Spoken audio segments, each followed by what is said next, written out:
तर गायत्री, विकी कौशल तुझा मानलेला बॉयफ्रेंड आहे का? अँड माय एंटायर टीम होता. विकी कौशल पर्यंत कशी जाईल? होता, पण त्यांनी लग्न केलं कटरीनाशी. तर होऊन जाऊ दे. पहिला प्रश्न, पापलेट की सुरमई? इकडे पण एक जे रोज बनवले, असं रोज रोज नाही बघायला मिळत. हे ऐक, पुण्याच्या माणसासोबत ही उज्जत नाही करायची. मी बसल्या जागी जे समोर दिसतंय त्याचं मी पेंटिंग करते. You paint as well? Yes. सेटवरती जे वॉशरूम असतं, आता मी एका ठिकाणी काम करत होते, तिथे कॉमन वॉशरूम होतं. म्हणजे तिथे वॉशरूम एका पॉइंटला पुरुषही वापरायचे आणि सगळ्या महिला तेच वॉशरूम वापरायचे. आणि असं नाही की ते दिवसातून 4 वेळेला क्लीन होतंय. काय आलंय?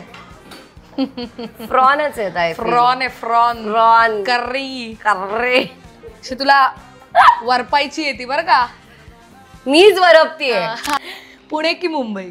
अरे यार, याचे काय ठापठाप. मला भीती वाटतच होती हे येणार आहे. बीचवर आपण साडी घालत नाही ना, किंवा स्विमिंग पूल मध्ये आपण साडी घालत नाही. स्विमिंग पूल मध्ये आपण बिकिनी घालतो. पण त्या थंडीमध्ये जर मी काय म्हणतात शॉर्ट्स आणि स्लीवलेस टी शर्ट घालून फिरले तर मी आजारी पडले. आम्ही 8 लोक वेगवेगळ्या पार्ट्स ऑफ इंडिया मधून आम्ही सगळे सोलो आलो होतो.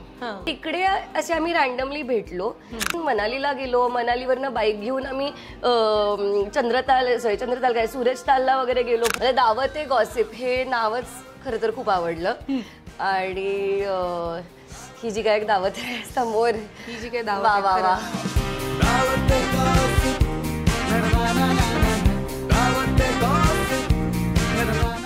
नमस्कार नमस्कार नमस्कार. झेन एंटरटेनमेंट प्रस्तुत दावत ए गॉसिपच्या आजच्या भागामध्ये मी संजना पाटील पुन्हा एकदा तुम्हा सगळ्यांचं अतिशय खमंग खुशखुशीत चमचमीत स्वागत करते. मला खूप आनंद होतोय कारण तुला पाहते रे या मालिकेतून घराघरात पोहोचलेली क्यूट बबली सुपर टॅलेंटेड अभिनेत्री म्हणजेच गायत्री दाताराज दावतेच्या एपिसोडमध्ये येणार आहे. आणि गायत्रीला ना नॉनव्हेज खायला खूप आवडतं, ही आमची आतली बातमी आहे. तर म्हणूनच आज आम्ही आलेलो आहोत अर्थातच बोरिवली वेस्ट येथील कोकण किनारा या रेस्टॉरंटमध्ये. चला तर मग तिच्याबरोबर गप्पांची दावत करूया आणि नॉनव्हेजची मेजवानी. बाय.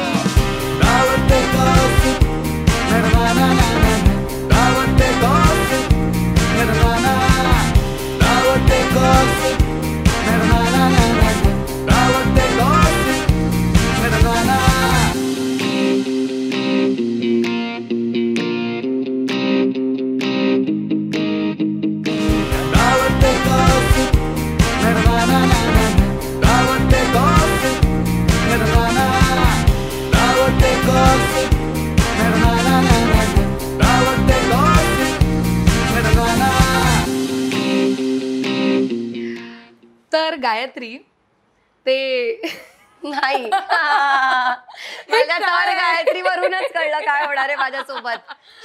अरे काय व्हॉट इज दिस वायफाय गुदगुले? I want to know. हे माझ्या फॅमिलीत जेनेटिक आहे. म्हणजे माझ्या आईलाही अशा गुदगुल्या होतात, व्हायच्या, आता जरा कमी होतात. आणि माझ्या दादालाही खूप गुदगुल्या होतात. म्हणजे असं दादाला अशा नाही होत, पण दादाला खूप गुदगुल्या होतात. म्हणजे हाताला असं केलं तरी त्याला गुदगुल्या होतात. अच्छा. ऍटलिस्ट मला तसं तरी नाही होत, म्हणजे हाताला वगैरे गुदगुली नाही होत मला. तर हे आहे आता फॅमिलीत, मी काहीच नाही करत. आता मी एक नाटक करत होते निम्मा शिम्मा राक्षस नावाचं. त्याच्यामधले जे सगळे माझे को ऍक्टर्स होते ते स्टेजवरती चालू प्रयोगात मला असं करायचे. आणि मी जी संपायचे हसून हसून, म्हणजे असं इम्पॉर्टंट पॉइंटला नाही कुठल्या, पण तरी असं डान्स बिन्स करताना मध्येच अशा स्टेप करायचे. तर गायत्री, मला खूप छान वाटतंय की तू दावत ए गॉसिपच्या एपिसोडवर आलीयस आणि आपल्याकडे बरेच कलाकार येऊन गेले, आज तूही आलीयस, तर मला खूप छान वाटतंय. मलाही खूप छान वाटतंय. आणि मला दावत ए गॉसिप हे नावच खरं तर खूप आवडलं. आणि ही जी काय एक दावत आहे समोर, ही जी काय दावत. अरे तुला नॉनव्हेज आवडतं म्हणून खास आपण बोरिवली वेस्टच्या कोकण किनाऱ्याला आलेलो आहोत. आणि तू पाहू शकतेस इथे बोंबील फ्राय, इथे पापलेट फ्राय, इथे बटर गार्लिक प्रॉन्स आहेत आणि अर्थात तिसऱ्या आणि तीही छान ग्रेव्हीमध्ये.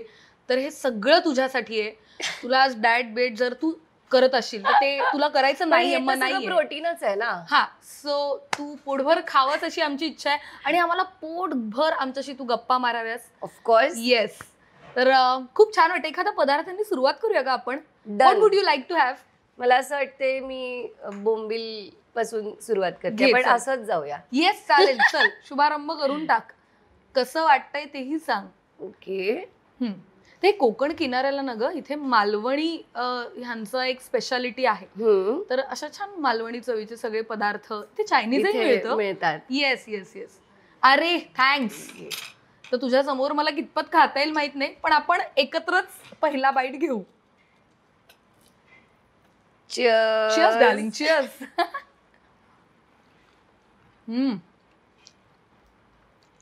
यम्मी आहे. येस. गायत्री, तू नोटीस केलंस तर त्यांनी इतकं छान सर्व पण केलं. खूप छान सर्व केलंय, सजवलंय अक्षरशः. इकडे पण एक जे रोज बनवले, असं रोज रोज नाही बघायला मिळत. असं मला हे एपिसोड मध्ये ऐकायला मिळणार आहे. पण छान, मस्त. मला खूप काही काही विचारायचंय, पण सुरुवात मी यापासून करेन की तू कुठची आहेस, कोणत्या गावची आहेस, कुठून तुझी सुरुवात झाली? तर मी अस्सल पुणेरी आहे. कामासाठी राहते मी मुंबईत आणि आता मला मुंबई आवडायला लागले, पण दिलसे मी पुणेरीच आहे. त्याच्यामुळे माझं सगळं स्कूलिंग, शिक्षण सगळं पुण्यात झालंय. सो माझी सगळी फॅमिली तिकडे राहते, फ्रेंड्स तिकडे राहतात आणि पुणे इज लव्ह यार. It is. I can say. मलाही पुणे फार आवडतं. पुणे ऍक्च्युली पुणे नाही म्हणायला हवं ना, पुणे आहे ना ते. पुणे पुणे पुणे मला खूप आवडतं असं नाही म्हणू शकत ना. पुणे मला खूप आवडतं. पुणे पुणे. हे ऐक, पुण्याच्या माणसासोबत ही उज्जत नाही करायची. ओके. सो पण मला हे प्रश्न आहे की तू पुण्याची, मग एक नॉनव्हेज प्रती एवढं प्रेम, घरातले पण असेच आवडीने नॉनव्हेज खातात का? सो नॉनव्हेज पेक्षा पण ना सी फूडचं जास्त प्रेम आहे मला. म्हणजे चिकन मटन वगैरे एवढं नाही, पण मासे, प्रॉन्स खूप आवडतात मला. खेकडा खूप आवडतो मला. आणि घरी पण लोक आमच्या जास्त करून सी फूड आवडणारे आहेत माझ्या घरी. त्याच्यामुळे ते लहानपणापासूनच खाल्लेले. आणि माझे वडील मर्चंट नेव्ही मध्ये कॅप्टन होते. तर जेव्हा आम्ही शिपवरती जायचो तेव्हा तर खूपच वेगवेगळे मस्त पात्रा फिश आणि असे खूप फिश तिकडे आम्ही लहानपणी मी खाल्ले. तर तेव्हापासून मला ती आवड लागली मासे खायची. म्हणजे तू व्हरायटी ऑफ सी फूड खाल्लंयस. Yes yes. काही नावं तू अशी घेशील जी मला कदाचित माहितीही नसतील, असंही असू शकतं. Wow, interesting. पण मला छान वाटतंय की आपण तुझ्या निमित्ताने असं हार्डकोर नॉनव्हेज खाणार आहोत आणि मस्त आपल्या एपिसोडची सुरुवात करणार आहोत. तर सगळ्यात महत्वाचं म्हणजे तुझा हा जो चेहरा आहे तो सगळ्यांनीच ज्या मालिकेतनं पहिल्यांदा पाहिला, ती मालिका तुला पाहते रे. आणि कलाटणी देणारा असं ती तुझी भूमिका आणि ती मालिका. काय सांगशील त्या अनुभवाबद्दल? आणि तिथून तुझा प्रवास अगणित सुरूच आहे. सो आता किती वर्ष झाली? 18-19 मध्ये तुला पाहते रे झालं. आता जवळजवळ 6 वर्ष होतील मालिका संपून. तरीही त्या मालिकेचा इतका इम्पॅक्ट आहे की अजूनही मी कितीही दुसरी कामं केलेली असली तरी मला लोक ईशा असंच म्हणून ओळखतात. किंवा दुसऱ्या सिरियलच्या इंटरव्ह्यूला जरी गेलं तरी तो डायलॉग म्हणून दाखवा ना तुमचा, तो डायलॉग म्हणून दाखवा ना, हे असतं. सो जेव्हा मी तुला पाहते रे करत होते ना तेव्हा मला कल्पना नव्हती की काय आहे बाबा, कारण मी नवीन होते. सो मला माहित नव्हतं की 11चा TRP काय असतो आणि 6चा TRP आणि 8चा TRP काय असतो. मला काही कल्पनाच नव्हती या गोष्टीची. पण लेटर ऑन जसं जसं आता मी 6 वर्ष झाली त्या गोष्टीला, पण तो इम्पॅक्ट तेवढाच आहे. अजूनही मला त्याच्यासाठी मेसेजेस येतात. किंवा आता तुला पाहते रे साऊथच्या सगळ्या भाषांमध्ये बनली आहे. साऊथ आफ्रिकेत डब करून ती दाखवली गेली आहे. आता म्हणजे बऱ्याच अजून लँग्वेजेसमध्ये बनतीये. तर तेव्हा मला तिकडच्या माणसांचे मेसेज येतात की हा ओरिजिनल मधली तू आहेस ना. आणि मग ते मला त्यांच्या इथे कंपॅरिझन पोस्ट मध्ये टॅग करत असतात. सो हे अजूनही चालू आहे 6 वर्ष झाले तरी. तर मला वाटतं की असे खूप कमी प्रोजेक्ट असतात ज्यांचा इतका इम्पॅक्ट असतो, कमी रोल असतात ज्यांचा इतका इम्पॅक्ट असतो. आणि आय एम व्हेरी ग्लॅड की मला असा रोल पहिल्याच माझ्या सिरियलमध्ये मला करायला मिळाला. आणि I feel I was very lucky to get that because I had no film background. माझं नाही कोणी ओळखीचं नाही, कोणी नाही, काही नाही. मी जस्ट आपल्या ऑडिशनवर ऑडिशन देत होते आणि त्याच्यातूनही एक ऑडिशन क्रॅक झाली आणि तुला पाहते रे हॅपन्ड आणि द रेस्ट इज हिस्ट्री. खरंय खरंय. पण एक गोष्ट आता माझ्या लक्षात आली, तू बोलत होतीस की ही मालिका विविध भाषांमध्ये येस नंतर त्याचा रिमेक झाला असं आपण रिमेक झाला. म्हणजे हो. जनरली आपण साऊथचं काहीतरी किंवा कुठलं काहीतरी रिसीव्ह करतो आणि आपल्याकडे होतं. आपल्याकडची मराठी मालिका तुला गंमत सांगते. मध्ये झालं मला ना सडनली साऊथ आफ्रिकन लोकांचे मेसेज यायला लागले. आणि इंडियन नाही, साऊथ आफ्रिकन लोकांचे मला मेसेजेस यायला लागले. साऊथ आफ्रिकन हो ओके. आणि मला असं झालं की ह्यांचे का मेसेज येत आहेत मला, म्हणजे काय संबंध. मग मी ते उघडून बघितलं, डीएम्स उघडून बघितले, कारण कमेंट्स मध्ये साऊथ आफ्रिकन लोक दिसायला लागले. मग डीएम उघडून बघितले तर मला कळलं की त्यांच्या इथे जो झीचा चॅनल आहे त्यांच्या भाषेतला, तिथे तुला पाहते डब करून दाखवत होते त्यांच्या भाषेत. आणि तिथेही त्यांना ती सिरियल आवडली. तर त्याच्यावर मला एक गोष्ट कळली की चल इंडियातल्या इंडियात काय ठीक आहे, पण बाहेरही हे आवडतंय. म्हणजे इमोशन हे किती युनिव्हर्सल असतं कुठलंही, हे मला तेव्हा कळलं की अरे हे बाहेरही आवडतंय. तर इट वॉज व्हेरी नाईस. कसं वाटलं असेल यार तुला, म्हणजे असे डीएम्स बघून की ऍक्च्युली केवढं भारी आहे. म्हणजे 2 मिनिटं कळे ना की नक्की वाय साऊथ आफ्रिकन. हा माझ्या डीएम मध्ये साऊथ आफ्रिकन्स काय कमाल आहे. हे वर्ल्ड वाईड गेली म्हणजे. Wow nice. खूप छान वाटतंय मला. आणि हे माहितही नव्हतं मला. हो हो बघ मी तुला एक्स्ट्रा इन्फॉर्मेशन दिली. येस तुला माहित नव्हती. थँक्यू. पण मालिके दरम्यान किंवा त्यानंतरही तू नाटकातही काम केलेलं आहेस, कारण तू आता निम्मा शिमाचा विषय काढलास. तर नाटकाचाही अनुभव, मग नाटक आधी केलंस की मालिका आधी केलीस, कसा होता नाटकाचा अनुभव तुझ्यासाठी? कसा होता? मालिकाच आधी केली आणि त्याच्यानंतर मग नाटक केलं. आणि मला खूपच आवडलं ते नाटक करायला, कारण एकतर माझा पहिला एक्सपिरियन्स होता. म्हणजे मी लहानपणी वगैरे खूप थोडंफार नाटकामध्ये काम केलंय, त्याच्यानंतर नाही. आणि त्याच्यानंतर डायरेक्ट हे कमर्शियल नाटक. आणि त्याच्यात खूप नाच गाणं सगळं असं सगळं खूप काय काय होतं. आणि त्यात लहान मुलांसाठीचं नाटक होतं. त्याच्यामुळे लहान मुलांना ना इतक्या वेळ एंटरटेन ठेवणं हे मला वाटतं डिफिकल्ट आहे. कारण आपण काय असतं, आपण मोठी माणसं पिअर प्रेशरमध्ये टाळ्या वाजवतो किंवा अरे बापरे हे हसतात का म्हणून आपण एखाद वेळेस हसूही शकतो. असं म्हणजे माझं तरी होतं बरं का, की एखाद्या सिनेमाला गेले आणि सगळे हसतात, मला नाही येते हसायला, तर मला असं वाटतं की मग मीही हसते, असं माझं तरी होतं. पण लहान मुलांचं तसं नाही ना. नाही आवडलं तर ते नाही आवडलं. तर खूप मजा आली ते करताना. आणि ती लहान मुलं येऊन जेव्हा स्टेजवर नाचायची, स्टेजच्या खाली नाचायची, तर it was a very memorable experience. आणि इट वॉज माय फर्स्ट.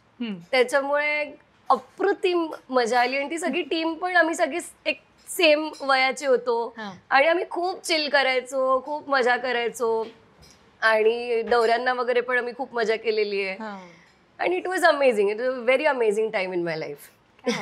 जर इतकाच तुला तो आवडलाय तर एखादं तुझ्या आठवणीतली एखादी मेमरी त्या नाटकाला घेऊन कोणती आहे जी तू कधीच नाही विसरू शकत? दिस हॅपन्ड आणि मी कधी विसरू शकत नाही असं. मला असं वाटतं की जेव्हा पहिला प्रयोग होता आणि त्याच्यात माझा जो पहिल्या पंचला मला लाफ्टर आलं ते मी नाही विसरू शकत कधीच. कारण मला वाटलंच नव्हतं की असं काहीतरी होऊ शकतं बुवा माझ्याकडनं. दाद मिळाली हे मी कधी नाही विसरू शकत असं मला वाटतं. आणि ऑल्सो दिवसातून 3 प्रयोग कसे करतात लोक हे मला माहित नव्हतं. आधी मी 3 प्रयोग आणि नंतर मला कळलं की अरे बाप रे, it is very difficult to do it. आणि it is very tiring also एकानंतर एक. आणि ते पण अशा नाटकाचे ज्याच्यात इतकं डान्स, धावपळ, खूप बडबड सगळंच आहे. तर yes, these 2 things is something I feel की हे मी नाही विसरणार कधीच. क्या बात आहे. होऊन जाऊ दे मग एखादा प्रॉन्स. तर काय काय झालं? म्हणजे चावता एकदम ऍक्शन म्हणलं. नाही खा तू बिंदास. आणि तुला हवं तेवढं खा. मी लाजतच नाही. हा प्लीज लाजू नकोस प्लीज. त्याच्यामुळे दावतेवर मी कुणी काय? लाजलेला तूच आम्हाला खात आवडत नाही. नाहीयेस आणि अरे यार मला तुझ्याशी गप्पा मारून माझं पोट भरतंय. एक मी टिपिकल डायलॉग तुझ्यासमोर मारून टाकला. तर मला तुला विचारायचंय की तू सोलो ट्रिप सुद्धा करतेस, तू ट्रेकिंग करतेस, मग ही आवड कधी निर्माण झाली? आणि एक स्त्री म्हणून तू जेव्हा सोलो ट्रिप्सवर जातेस तेव्हा तू काय काळजी घेतेस, कसं स्वतःला सांभाळतेस? सो तर याची खूप इंटरेस्टिंग स्टोरी आहे की मला ट्रेकिंग कसं आवडायला लागलं. तर मी जेव्हा लहान होते मला हाईटची प्रचंड भीती वाटायची. म्हणजे पुण्यात जर तुला एक्झाम्पल द्यायचं झालं तर कमला नेहरू पार्कात एक जंगल जिम आहे. ते बेसिक जंगल जिम चढायलाही मला भीती वाटायची. किंवा वैशालीत त्या अशा स्टेअर्स आहेत वरच्या मजल्यावर जायच्या, त्याही चढायला मला भीती वाटायची. इतकं मला हाईटची भीती होती लहान असताना. इव्हेंच्युअली माझ्या वडिलांनी मला हळूहळू छोट्या छोट्या ट्रेक्सला म्हणजे सिंहगडावरती, पर्वतीवरती असं न्यायला सुरू केलं. तिथे गेल्यानंतर मला कळलं की हे तर मस्त आहे, पण तरी ना खाली बघितल्यावरती खूप भीती वाटायची. मग मी बघायचे नाही. आणि मग इव्हेंच्युअली मग मी माझे ट्रेक करायला लागले. मग छोट्या छोट्या ट्रेक पासून मोठे मोठे ट्रेक करायला लागले. महाराष्ट्रात करायचे ते मला लहान असताना. पण फार मजा यायला लागली मला. आणि माझी ती जी हाईटची भीती होती ती सुद्धा गेली त्याच्यानंतर. म्हणजे एकदा तर मला आठवतोय एक ट्रेक मी केला होता, राजगड तोरणा असा एक ट्रेक आहे. तर तो ट्रेक केलेला आणि पावसाळा होता आणि इतकं धुकं होतं, यू विल नॉट बिलीव्ह की म्हणजे मी इथे उभी ना तर तिथे सगळं पांढरं दिसत होतं समोर. इथे हे जे आहे तिकडे इतक्या जवळ आणि खाली पायऱ्या बिऱ्या काही दिसत नव्हत्या, इतकं सगळं धुकं होतं. तर दॅट डे जेव्हा मी उतरले ना त्याच्यावरनं त्या गडावरनं, तर मला असं झालं की ब्रो आज माझी भीती पूर्ण गेली आहे. कारण आता काही दिसत नसतानाही मला भीती वाटत नाही. हा सो तिथून ही आवड अशी सुरू झाली. त्याच्यानंतर फोलिएज आउटडोर्स नावाची कंपनी होती पुण्यामध्ये. सो मी त्यांच्यासोबत ॲडव्हेंचर इन्स्ट्रक्टर व्हॉलेंटियर म्हणून मी काम करायचे. येस.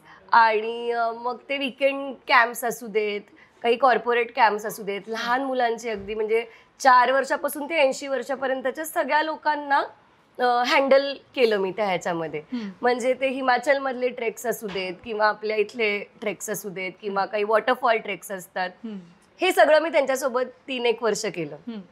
त्याच्यानंतर अव्वीमास म्हणून इन्स्टिट्यूट आहे, Atal Bihari institute of mountaineering and allied sports. अशा 3 इन्स्टिट्यूट्स आहेत ज्या गव्हर्नमेंट इन्स्टिट्यूट आहेत आपल्या देशामध्ये. आणि तिथून तुम्हाला सर्टिफिकेशन मिळतं. एक कसलं सर्टिफिकेशन? माउंटेनिअरिंगचा एक तुला कोर्स करावा लागतो. सो तो एक 28 दिवसाचा तो कोर्स असतो. तर तो कोर्स मी कम्प्लीट केला त्याच्यानंतर. आणि 14,500 फुटापर्यंत मी मॅक्झिमम त्याच्या लास्ट डेला स्केल करायचं असते का, काही 10,000-10,500 फुटापासून ते तिथे जायचं आणि परत यायचं. तो फ्रेंडशिप पीकचा बेस कॅम्प होता. सो तिकडे जाऊन परत यायचं होतं. So that was the highest I scaled. मग त्याच्यात मी आईस वॉल क्लाइम्बिंग, आईस ॲक्स वापरून, स्नो ट्रेनिंग, सगळंच थोडंफार रेस्क्यू, हे सगळंच शिकले मी तिकडे असताना. आणि त्याच दरम्यान साधारण मला खूप सोलो ट्रॅव्हलची आवड लागली. आणि त्याच्यानंतर म्हणजे एखाद्या मी पहिलं फक्त एकदा हम्पीला गेले, कारण आईवडिलांना असं होतं की जवळ जाऊन ये इथे. करेक्ट. मी हम्पीला गेले आणि हम्पीमध्ये मी 3-4 दिवस होते. दॅट वॉज माय फर्स्ट और सेकंड काहीतरी सोलो ट्रिप असेल, फर्स्ट सोलो ट्रिप. आणि तिथे मला खूप मजा आली एकटीला. I loved the experience. आणि त्याच्यानंतर I kept on travelling solo. म्हणजे माहित नाही, मला असा वेळ मिळाला की मी ही फ्लाईट बुक केली आणि निघाले. असं असतं की म्हणजे मला आज वाटलं की आता जाऊया, आता पुढचे 10 दिवस 7-8 दिवस मला दिसत आहेत फ्री, तर उद्याची फ्लाईट बुक करून निघाले मी. माझा प्लॅनही ठरलेला नसतो. मी फक्त दिल्लीची फ्लाईट बुक करते कारण मला हिमाचलला खूप आवडतं जायला सोलो ट्रिप्सला. म्हणजे मी आता तुला सांगते 2015 पासून 14 पासून मी एव्हरी इयर ॲटलिस्ट एकदा तरी हिमाचलला गेली.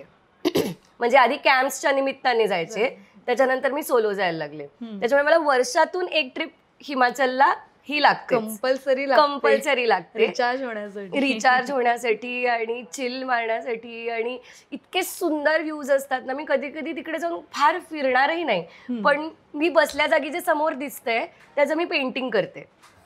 You paint as well? Yes, मी वॉटर कलर पेंट करते. तर मी ते समोर दिसतंय ते मी पेंट करते. कधी खूप लाईट चेंज होत असेल तर मी फोटोही काढून ठेवते, म्हणजे ते बघून आपल्याला करता येईल. सो मला तेही करायला तिकडे जाऊन खूप आवडतं. शांतपणे कुठेतरी बसायचं आणि मस्त तिथे पेंट करायचं आणि मग तुप्पा वगैरे मोमोज हे सगळं खायचं त्या थंडीत. म्हणजे ऑथेंटिक. करेक्ट. आणि किंवा मग स्कूटर एक रेंटवर घ्यायची आणि आसपासची सगळी गावं एक्सप्लोअर करून यायची एकटीने मस्त. त्याच्यात जाताना मॅगी खायचं, चहा प्यायचा. तर अमेझिंग, मला हे सगळं करायला खूप आवडतं. आणि नॉट ओनली दॅट, म्हणजे मी दुसऱ्या ठिकाणीही गेली आहे सोलो, म्हणजे आता साऊथ इंडियाला पण गेली आहे, राजस्थानलाही गेली आहे. So I like doing that. आणि कमिंग टू द पॉइंट की आता how to take care of your self, तर आता मला कधीच आत्तापर्यंत इतक्या वर्षाच्या ट्रॅव्हलमध्ये मला कधीच वाईट अनुभव आलेला नाही. कोणीच मला असं भेटलेलं नाहीये की कोणीतरी काहीतरी स्केची आहे असं मला नाही भेटलंय. पण त्याच्यामागे कारणही असं आहे की जर मला कळतंय ही आता ही लेन हा एरिया नाही बरा आहे तर मी जात नाही तिथे. किंवा आपण जिथे आहोत ना तिथल्या माणसांसारखे आपण जर कपडे घातले तर मला असं होतं की ते जास्त आपलंसं करतात आपल्याला. म्हणजे माझं एवढंच म्हणणं असतं की आता बीचवर आपण साडी घालत नाही ना, किंवा स्विमिंग पूलमध्ये आपण साडी घालत नाही, स्विमिंग पूलमध्ये आपण बिकिनी घालतो. तसं प्रत्येक जागेचा एक पेहराव असतो. तर तुम्ही म्हणजे स्वातंत्र्य घालायचे कपडे आणि हे सगळं वेगळी गोष्ट, पण त्या थंडीमध्ये जर मी काय म्हणतात शॉर्ट्स आणि स्लीवलेस टी शर्ट घालून फिरले तर मी आजारी पडीन, पहिली गोष्ट म्हणजे. तर हे एक मी पाळते.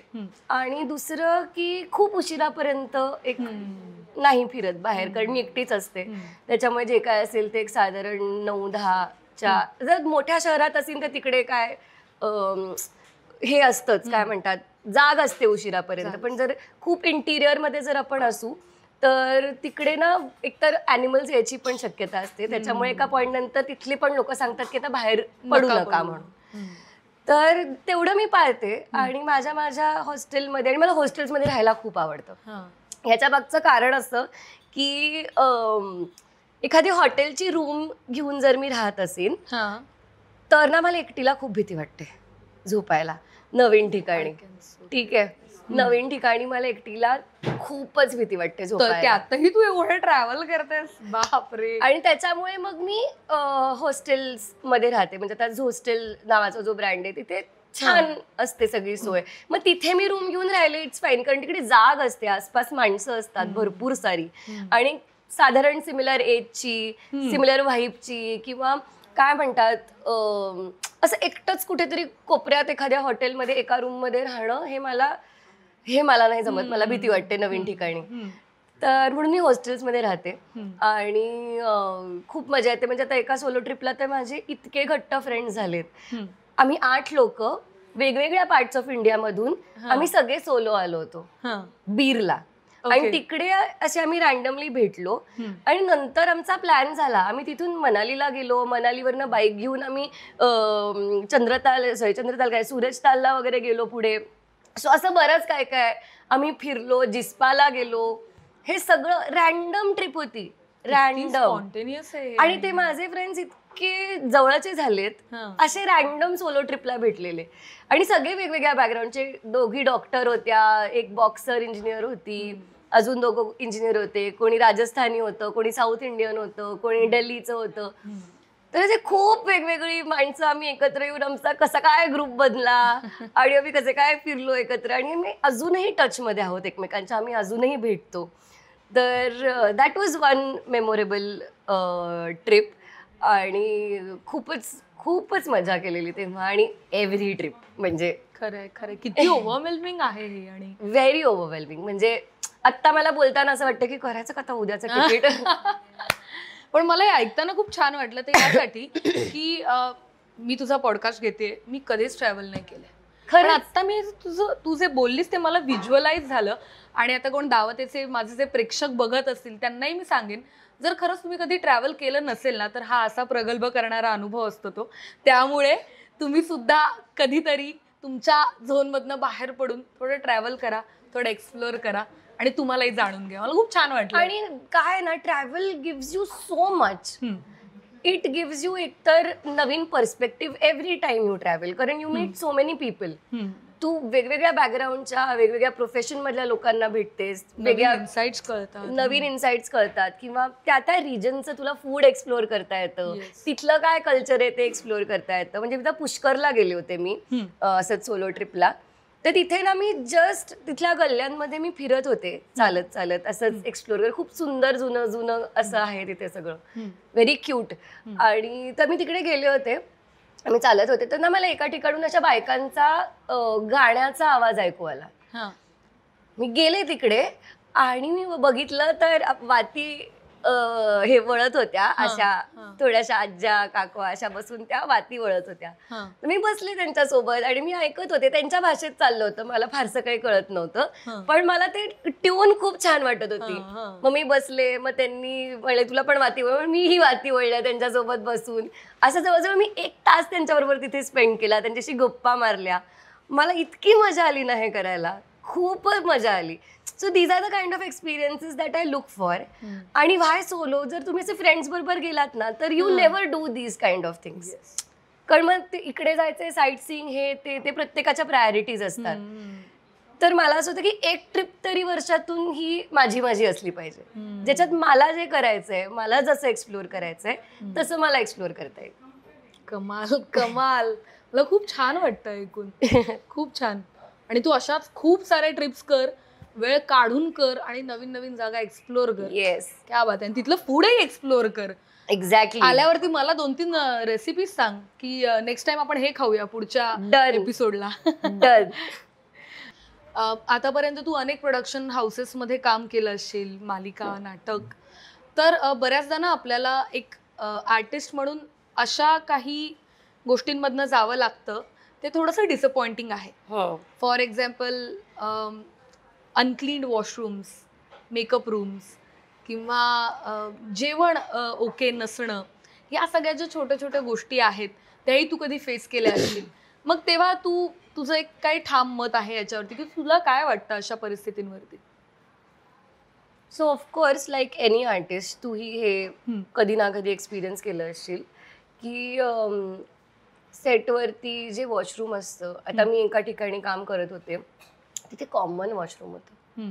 म्हणजे तिथे वॉशरूम एका पॉइंटला पुरुषही वापरायचे आणि सगळ्या महिला तेच वॉशरूम वापरायच्या. आणि असं नाही की ते दिवसातून 4 वेळेला क्लीन होतंय. सो माझा मुद्दा असा आहे की जर तुम्हाला नसेल जमत प्रत्येकाला वॉशरूम द्यायला किंवा प्रत्येक रूम मध्ये वॉशरूम द्यायला, तर ऍटलीस्ट मेक शुअर जे वॉशरूम आहे ते क्लीन राहील.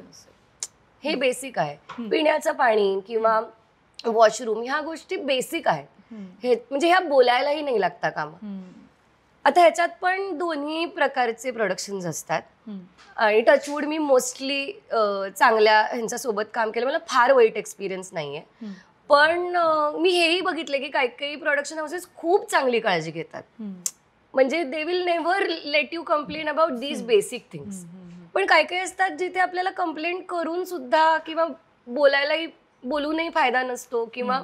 तर I think this should change. की मला असं होतं की आय नो की मराठी सिरियल्सचं बजेट, त्यांचे पण काहीतरी काय म्हणतात रिस्ट्रेंट्स असतात प्रोड्युसरचे, ते आपण समजून घेऊ शकतो.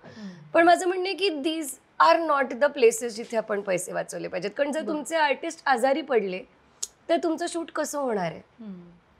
आणि बेसिक असं मला वाटतं की ह्युमनली पण नाहीये हे समवेअर. ऑलरेडी आपण इतके तास शूट करतो, 13-14 तास कधी कधी आपण शूट करत असतो. 12 तासाची तर आपली शिफ्टच असते.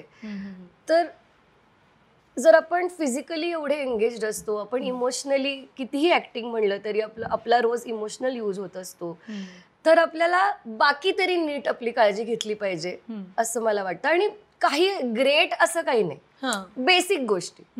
आता जेवण म्हणशील तर आय डोंट नो, मी तर माझाच डबा नेते, त्याच्यामुळे मी फारसं कधी सेटवर जेवत नाही अलीकडे. पण तेही अगेन काही काही सेटवरती खूप चांगलं असतं, काही काही सेटवरती नसतं. आता ते काय माहिती त्यांच्या केटरर प्रमाणे काय त्यांचं काय गणित असतं, आय डू नॉट नो. पण मी फार that is not my concern जेवण, कारण मी घरून माझं जेवण, कारण बरेचदा काही डाएट चालू असतं, तर एनिवे जे असतं सगळं ते चालतच नाही. त्याच्यामुळे आपापलं मी घरून नेते जेवण. पण येस, वॉशरूम्स हा एक गोष्ट आहे जी मला वाटतं की इट शुड बी थोडंसं कन्सिडर्ड, किंवा त्याच्यावरती काहीतरी सोल्युशन काय काढता येईल ह्याचा विचार केला पाहिजे नक्कीच. बरोबर बोललीस. आणि हा तुझा जो मुद्दा होता की बऱ्याचदा आपण सांगूनही काही पॉझिटिव्ह रिस्पॉन्स येत नाहीये बेटरमेंट टुवर्ड्स, सो मग ते जरा गडबड आहे. पण मला एक गोष्ट लक्षात आली की बऱ्याच जण जे मोठे नट आहेत किंवा जे बऱ्यापैकी फेमस आहेत, ज्यांना से आहे, ते बोलू तरी शकतात. बऱ्याचदा ना ज्युनियर्स वगैरे त्यांना से नसतो असं त्यांना वाटतं. टेक्निकली तो असतो. आपल्या बेसिक गरजांसाठी तुम्ही बोलू शकता, तुम्ही प्रश्न विचारू शकता, आम्हाला असं हवं आहे हे तुम्ही सांगू शकता. पण बऱ्याचदा ना त्या आर्टिस्टकडे थोडा कॉन्फिडन्स पण नसतो. करेक्ट. तर मग आणि असंही वाटत असावं की आपण जर आता हे बोललो तर आपल्याला परत नाही का बोलवणार, ही प्रॉब्लेम क्रिएट करते म्हणून ही परत नाही का बोलवणार आपल्याला, ही पण एक इन्सिक्युरिटी असूच शकते. पण समवेअर डाऊन द इयर्स, आता 6, 7, 8 वर्ष मी काम करते, 7 वर्ष मी काम करते, तर ना इनिशियली मीही अशीच होते की नको बाबा, आपण नको बोलायला, की ठीक आहे जाऊ दे, एवढंच आहे ना, मी पाहिजे तर मी दिवसभर एकदाच जाईन मी वॉशरूमला दिवसातून, हा, मग मी त्याच्यासाठी पाणी कमी पिन, I will not say anything, I will not complain, ही मी होते. पण एका पॉईंट नंतर ना मी शिकत गेले की असं नाहीये, असं नसावं, कारण मी दुसऱ्याही गोष्टी बघितल्या की ज्या म्हणजे काही लोक बरीही असतात, म्हणजे ते असं नाही करत. सो मला असं होतं की बेसिक गोष्टींसाठी बोलणं हे योग्यच आहे, आणि ते काय म्हणजे मला असं वाटत नाही की काही टँट्रम आहेत किंवा काय. म्हणजे मी हे नाही म्हणते की मला रोज स्टारबक्सची कॉफी पाहिजे प्रोडक्शनच्या पैशाने, दॅट इज टँट्रम, किंवा ते काहीतरी मला न पटणारी गोष्ट आहे. पण काय म्हणतात, ह्या बेसिक गोष्टींसाठी आता मी बोलायला शिकले आणि मी आता बोलते. But it was a journey, की तो कॉन्फिडन्स यायला सुद्धा वेळ लागला ना, की मी हे बोलू शकते किंवा हे बोलायला पाहिजे. तर हे हळूहळू ओव्हर द इयर्स ही गोष्ट झाली. काय मजा येते मला तुझ्याशी गप्पा मारून. आणि अर्थात ऐक ना, तू ते तिसऱ्या ट्रायच नाही केल्यास. खाऊयात, प्रॉन्स खाऊयात मला प्लीज प्लीज. आणि कसं वाटतंय तेही सांग. हे काय प्रॉन्स? हे garlic, butter garlic prawns. Yes, butter garlic prawns. तिकडे पापलेट आहे, खूप मस्त खाऊन बघ. हो, तो त्यालाही this is one of my favourite dish, माहिती का, कारण कुठेही गेलं तरी हे चांगलंच असतं. हो, पण तुला आवडलंय नक्की? म्हणजे मस्त आहे, खाऊन बघ. हा, आणि मला एक सवय आहे माझी, बटर गार्लिक प्रॉन्स आहे स्पेशली, मी सगळीकडचे ट्राय करते मी. आणि म्हणून आज इथे मी मुद्दामहून सांगितले, कारण प्रत्येक रेस्टॉरंटची वेगळी चव असते. मला तर यांचं काय आवडलं माहिती का, मला गार्लिकचा फ्लेवर असा थोडा वर असलेला आवडतो याच्यामध्ये, कारण मी जेव्हा घरी बनवते ना तेव्हा मी गार्लिक जास्त टाकते त्याच्यामध्ये. तर हे फार चुम्मा झाले, कमाल आहे. वा, ग्रेव्ही इज गुड. क्या बात आहे. मला त्याच्यामुळे आपल्या गप्पा बाजूला राहतील यार. अरे प्लीज, तू बाजूला ठेवून खाच, मीही खाणार आहे आता. वा, ओ माय गॉड, सॉरी मी खूप अति रिॲक्ट केलंय, पण अनएक्सपेक्टेड कमाल ग्रेव्ही शिंपल्यांची आवडली मला. नाईस, मला हे खूप आवडलं. पण आता ट्राय केल्यापैकी हे आवडलं. तो पापलेटला हात नाही लागलाय तुझा. लावूया. आणि जर हे प्रॉन्स वरती लक्ष देते मी. होऊन जाऊ दे. कोविडच्या काळामध्ये तू एक ऑनलाईन उपक्रम राबवला होतास, ज्यातनं तुला शक्य होईल तितक्या लोकांना तू मदत करत होतीस, जशी शक्य होईल तशी. ती काय होती, कशा पद्धतीने, मुळात ते तुला कसं सुचलं, आणि अशा पद्धतीचं मदतीचा हात द्यावा असं तुला का वाटलं? सो कोविडच्या वेळेस काय झालं, पहिल्या वेव्हच्या वेळेस मी पुण्याला गेले होते, कारण पहिले ते काहीतरी 7 दिवस का 3 दिवस सांगितलं होतं, नंतर ते एक्सटेंड होत गेलं. तर पुण्यामध्ये ना एक NGO आहे डीमार्फ नावाचा. तर मी असं काही फ्रेंड्सच्या थ्रू त्या NGOला मी कनेक्ट झाले. आणि आम्ही काय करायचो, तर पुण्यामध्ये ना म्युन्सिपाल्टीच्या वगैरे ज्या शाळा होत्या, तर त्या शाळांमध्ये शेल्टर होम काइंड ऑफ केलं होतं, की ज्यांना घर नाहीये किंवा ज्यांच्याकडे आता पैसे उरले नाहीयेत, गॅस नाहीये, किराणा नाही, अशी सगळी माणसं तिथे येऊन राहत होती, की किंवा जी पुण्यात अडकली आहेत, ज्यांना गावी जाता येत नाहीये, अशी सगळी माणसं तिथे होती वेगवेगळ्या शाळांमध्ये. आय गेस 10 वगैरे शाळा होत्या जिथे अशी बरीच माणसं राहत होती. तर वेगवेगळ्या NGOजला त्यांनी डिस्ट्रीब्यूट केलं होतं, की त्यांचं दिवसभराच्या फूडचं तुम्हाला बघायचं. तर ते करत असताना सो आम्ही ब्रेकफास्ट, लंच, डिनर असं तिन्ही त्यांना द्यायचो. आम्ही स्वतः जाऊन द्यायचो. सुरुवातीला तर आम्ही एका गुरुद्वारामध्ये आम्ही म्हणजे त्यांच्यासोबत आम्ही बनवायचो सुद्धा ते सगळं. मग गव्हर्नमेंटचे काही नॉर्म्स होते, की किती कॅलरीज दिल्या गेल्या पाहिजेत आणि हे, तर ते सगळं मेंटेन करून, वजनं करून, पॅक करून बऱ्याच हॉटेल्सनी आम्हाला मदत केली. श्रेयस हॉटेल आहे पुण्यातलं, त्यांनी आम्हाला मदत केली तेव्हा. आणि मग त्यांचं किचन वापरू दिलं, त्यांचा स्टाफ आम्हाला मदत करायचा. सो आम्ही ते सगळं जायचो आणि आम्ही ते सगळं पोचवायचो त्या ठिकाणी आणि आम्ही डिस्ट्रीब्यूट करायचो प्रत्येकांना. हे करत असताना अनेकदा असं झालंय, की रस्त्यावरून काही माणसं अशी दिसली आहेत आम्हाला, की ज्यांना ते बसली आहेत रस्त्यावरती. सो मग त्यांना सांगायचं की इकडे या, इकडे हे करा. हेही केलेलं आहे. किंवा पोलीस जे तिथे असायचे, म्हणजे चौकात असायचे बिचारे, तर त्यांनाही आम्ही पाणी, जेवण, कारण माहीत नाही त्यांना कुठून मिळते, नाही मिळते, काय ते घरी जाऊ शकतायत, नाही जाऊ शकत आहेत. सो आम्ही एक एक्स्ट्रा कायम कॅरी करायचो, की रस्त्यात कोणी दिसलं तर त्यांनाही द्यायला. तर हे सगळं काम चालू होतं. आणि ना तेव्हा मला असं झालं, की भाई मी किती लकी आहे, मला ह्या कशाचाच विचार नाही करायला लागत आहे.